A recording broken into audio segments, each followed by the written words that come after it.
بسم اللہ الرحمن الرحیم۔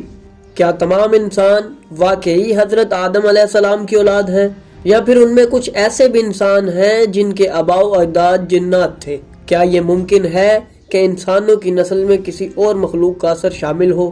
ناظرین، ایسے سوالات عام طور پر لوگوں کے ذہن میں نہیں آتے، اور اگر آتے بھی ہیں تو ان کے جوابات عام کتب میں نہیں ملتے۔ مگر اہل بیت علیہم السلام وہ ہستیاں ہیں جو کائنات کے ہر راز سے واقف ہیں۔ وہ صرف دین کے اسرار ہی نہیں جانتے بلکہ تاریخ اور تخلیق کے وہ راز بھی ان کے سینے میں محفوظ ہیں جو عام آنکھوں سے اوجھل ہیں، کیونکہ اللہ کی حجت مخلوق سے پہلے بھی ہوتی ہے، مخلوق کے ساتھ بھی رہتی ہے اور مخلوق کے فنا ہو جانے کے بعد بھی باقی رہتی ہے۔ ناظرین، ایک اہم سوال جو ہمیشہ سے لوگوں کے ذہن میں رہا ہے وہ یہ ہے کہ حضرت آدم علیہ السلام کی نسل آگے کیسے بڑھی؟ کیا ان کے بیٹوں نے اپنی بہنوں سے نکاح کیا؟ بعض لوگ یہ گمان کرتے ہیں کہ حضرت آدم علیہ السلام کے بیٹوں کے نکاح آپس میں ہوئے تھے، یعنی بھائی نے بہن سے نکاح کیا، مگر ناظرین یہ بات حقیقت کے بالکل خلاف ہے، اور اہل بیت علیہ السلام نے اس نظریے کو سختی سے رد کیا ہے۔ اہل بیت نے واضح طور پر فرمایا ہے کہ اللہ نے حضرت آدم علیہ السلام کے بیٹوں کے نکاح کے لیے خاص اسباب پیدا کیے اور ان کے لیے جنتی حوروں اور نیک جنات کی عورتوں کو منتخب کیا۔ امام جعفر صادق علیہ السلام فرماتے ہیں، حضرت آدم علیہ السلام کے بیٹوں کے نکاح آپس میں نہیں ہوئے بلکہ ان کے لیے اللہ نے جنت کی حوروں کو نازل فرمایا، اور جب وہ حوریں واپس لے لی گئیں تو اللہ نے حضرت آدم کو حکم دیا کہ وہ ایک نیک جن کی بیٹیوں سے اپنے بیٹوں کا نکاح کروائیں۔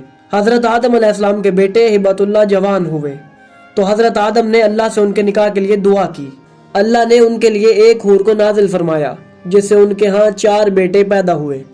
یہ سلسلہ کچھ عرصے تک چلتا رہا، یہاں تک کہ اللہ نے اس حور کو واپس جنت میں اٹھا لیا۔ ناظرین، یہاں سوال یہ پیدا ہوتا ہے کہ جب حضرت آدم کے بیٹوں کے لیے حور موجود نہیں رہی تو ان کے نکاح کا مسئلہ کیسے حل ہوا؟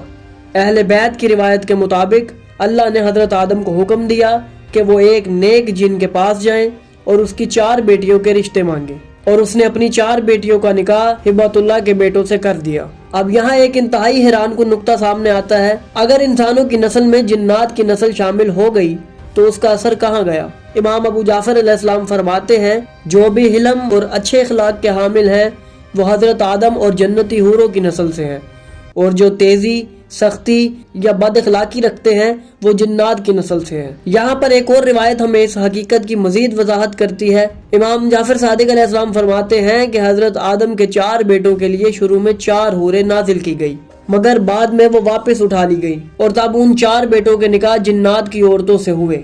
اب غور کریں، اگر انسان صرف حضرت آدم اور ان کی اولاد سے ہوتے تو ان میں مزاج، شکل و صورت اور عادات و اطوار کا اتنا زیادہ فرق کیوں ہوتا؟ تفسیر العیاشی میں یہ بات بھی بیان ہوئی ہے کہ حضرت آدم کے ایک بیٹے نے جنتی حور سے شادی کی جبکہ دوسرے نے جن کی بیٹی سے نکاح کیا۔ اس کا نتیجہ کیا نکلا؟ امام فرماتے ہیں کہ جو بھی انسان انتہائی خوبصورت، نرم مزاج اور شائستہ اخلاق کے حامل ہوتے ہیں وہ جنتی حور کی نسل سے ہیں، جو سخت یا بد مزاج ہوتے ہیں وہ جن کی بیٹی کی نسل سے ہیں۔ ناظرین، اب اگر ہم اس حقیقت کو مان لیں کہ انسانوں میں جنات کا اثر موجود ہے تو اس سے بہت سی روایات اور عجیب و غریب واقعات کی وضاحت ہو جاتی ہے۔ کئی لوگوں کے خواب میں اچانک جنات نظر آتے ہیں، کئی لوگ غیر معمولی قوتیں رکھتے ہیں، بعض کے اندر انتہائی شدت ہوتی ہے، اور کچھ لوگ ایسے ہوتے ہیں جو ہمیشہ ایک خاص کشش رکھتے ہیں۔ یہ سب خصوصیات کہیں نہ کہیں ہمارے اس شجرہ نسب سے جڑی ہوئی ہیں۔ یہاں ایک اور سوال پیدا ہوتا ہے کہ اگر جنات اور انسانوں کے درمیان اس قسم کا تعلق ماضی میں موجود تھا تو کیا یہ آج بھی موجود ہے؟ کیا آج بھی کچھ ایسے لوگ ہیں جو انسانی شکل میں ہیں مگر ان کی نسل میں جنات کا زیادہ اثر ہے؟ یہ ایسے سوالات ہیں جو تاریخ کے دروازے پر دستک دیتے ہیں، اور اہل بیت ہمیں ان سوال کے وہ جوابات دیتے ہیں جو کہیں اور نہیں ملتے۔ یہی وجہ ہے کہ حضرت امام جعفر صادق علیہ السلام نے فرمایا، ہمارے پاس وہ علم ہے جو زمین اور آسمان کے تمام راز کھول سکتا ہے۔ ناظرین، اس موضوع پر مزید تحقیق کی ضرورت ہے۔